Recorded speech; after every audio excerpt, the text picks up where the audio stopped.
Hi అండి అందరికీ, నేను మీ హారిక జైపాల్. ఈరోజు ఇంకొక ఇంపార్టెంట్ న్యూస్తో మీ ముందుకు వచ్చాను.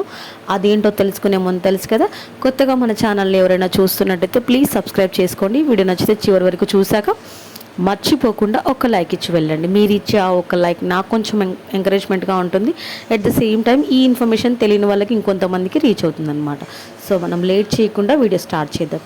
జూన్ 2కి డబుల్ బెడ్రూమ్ ఇళ్ళు అసంపూర్తిగా ఉన్నవి కంప్లీట్ అనేవి మొత్తం డిస్ట్రిబ్యూషన్ అయితే జరుగుతుందని చెప్పాను కదా.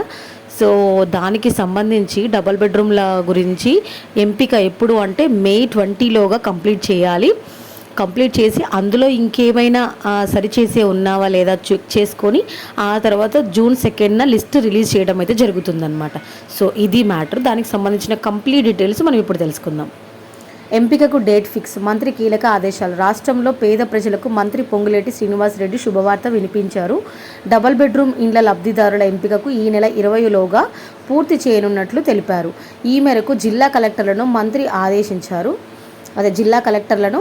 ఆదేశించారు. ఏమని అంటే, అలాగే అర్హులైన వారికే డబుల్ బెడ్రూమ్ ఇండ్లు దక్కేలా స్థానిక ప్రజాప్రతినిధులు చర్యలు తీసుకోవాలని మంత్రి సూచించారు. అర్హులైన వారికి ఇండ్లు పట్టాలు ఇచ్చేలా చర్యలు తీసుకోవాలని అధికారులు స్పష్టం చేశారు. ప్రజాపాలనలో అప్లై చేసుకున్న వాళ్ళలో నుంచే లిస్ట్ రెడీ చేయడం అయితే జరుగుతుందన్నమాట. సో దీంట్లో ఏ రాజకీయం ఇన్వాల్వ్మెంట్ అయితే ఉండదు అని చెప్పేసి క్లారిటీగా ఇచ్చారనమాట. సో May 20 కల్లా లిస్ట్ రెడీ చేయడం జరుగుతుంది. At the same time June 2కి ఆ లిస్ట్ అనేది రిలీజ్ చేయడం అయితే జరుగుతుందన్నమాట. సో దీని తర్వాత వాళ్ళు కొన్ని భూములు సేకరించారు కదా, ఆ భూములలో మళ్ళీ రెండో విడతగా ఎవరెవరైతే L2లో ఉన్నారో వాళ్ళకి ఇల్లు కట్టించి ఇవ్వడం అయితే జరుగుతుందన్నమాట. ఇది డబుల్ బెడ్రూమ్ ఇళ్ళ డిస్ట్రిబ్యూషన్ అయిన తర్వాత వస్తాయన్నమాట. సో ఇప్పుడు ఇచ్చిన తర్వాత ఇంకా మాకు లేదు అని ఫీల్ అవ్వాల్సిన అవసరం లేదు. నెక్స్ట్ విడతగా వాళ్ళకి ఇస్తారంట. సో ఈవెన్ L3లో ఉన్న వాళ్ళకి, L3లో ఉండి జాగా ఉన్న వాళ్ళకి కూడా సో ఇల్లు కట్టుకోవడానికి వాళ్ళు పర్మిషన్ ఇస్తారంట. సో దాని గురించి కూడా వచ్చిందనమాట.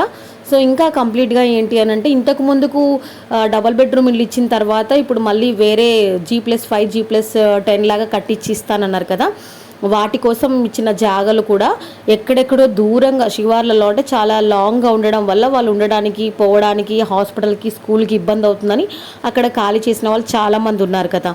సో అలా ఖాళీ చేసి దాన్ని దృష్టిలో పెట్టుకొని అలా దూరంగా కట్టకుండా అందరూ ఉండే వాళ్ళకు, ఇప్పుడు ఎవరెవరైతే పేదలు ఉండి అప్లై చేసుకొని నియర్ బై ఎన్ని అప్లికేషన్స్ వచ్చాయి, సరౌండింగ్స్ ఎన్ని ఉన్నాయి, దాన్ని బట్టి వాళ్ళు ప్లేస్ని ఎంపిక చేసుకొని అక్కడ కట్టి ఇవ్వడం అయితే జరుగుతుంది. అంటే నియర్ బై నువ్వు అప్లై చేసుకున్న ఏరియాలో కట్టి ఉంటే 6 to 8 కిలోమీటర్స్ మధ్యలో ఇల్లు కట్టించి ఇవ్వడం అయితే జరుగుతుంది. అంటే నువ్వు అప్లై చేసుకున్న ఏరియాకి దగ్గరలో, వేరే వాళ్ళు వేరే ఏరియాకి అప్లై చేసుకున్న దాన్ని బట్టి డిసైడ్ చేసి వాళ్ళు ఇల్లు ఇవ్వడం అయితే జరుగుతుంది అనమాట. సో ఇది గుడ్ న్యూసే కదా.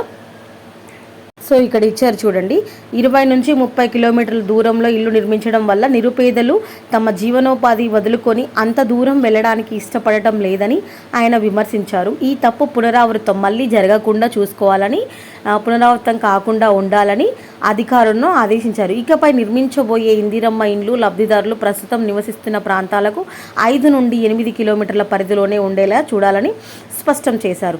నియోజకవర్గాన్ని ఒక యూనిట్గా తీసుకొని మురికివాడలు, ప్రభుత్వ స్థలాలు లేదా భూదాన్ భూములను గుర్తించి ప్రతిపాదనలు సిద్ధం చేయాలని అధికారులను దిశానిర్దేశం చేశారు. డబల్ బెడ్రూమ్ రాలేదని ఫీల్ అవ్వద్దు, వచ్చిన వాళ్ళైతే హ్యాపీగా వెళ్ళి ఉండండి అనమాట. ఎందుకంటే ఇల్లు లేని వాళ్ళకే తెలుస్తుంది ఆ బాధ ఏంటో, వచ్చినా వెళ్ళకపోతే తర్వాత ఫీల్ అవ్వాల్సి వస్తుంది.